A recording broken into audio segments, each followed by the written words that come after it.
Ito na naman tayo ngayon magre-react sa Kalingap at tungkol ito sa Mike Chris. Bago ang lahat, magandang araw mga Kalingap. May dapat tayong aabangan sa Mike Chris dahil may malalaman na naman tayo tungkol sa Mike Chris. Itong ngang si Mikoy ay mayroong hawak na patunay. Ano ba ito, at tungkol saan ito? Yan ang ating alamin sa ngayon, sa dami-rami ng mga ayaw sa Mike Chris o bashers. Mas naging aktibo sila ngayon dahil nga sa pananahimik ng Mike Chris ngayon. Iba't ibang nababalitaan o nababasa natin na ginagawang post ng iba at gamit ang mga fake account.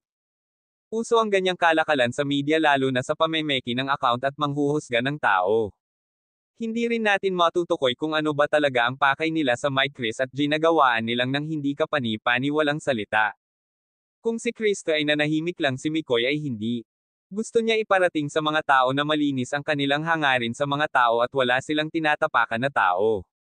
Bukod pa doon ay may isang salita ang Mike Chris at kaya nila itong pangatawanan.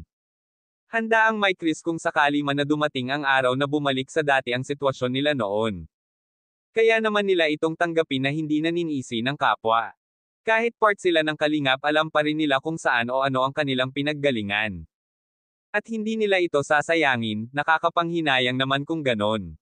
Ngunit may taglay na sipag at tiyaga ang Mike Chris, siguro naging abala si Cristo sa kanyang pag-aaral at hindi ito pinababayaan at dahil na rin sa ipinangako niya sa kanyang magulang na magsisikap na makapagtapos balang araw.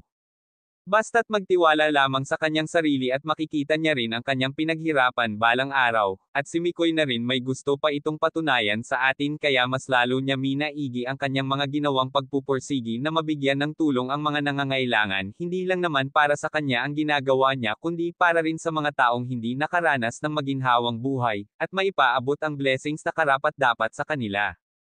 Maraming salamat, pakisuportahan po ang aking channel at sa lahat ng bumubuo ng Kalingap.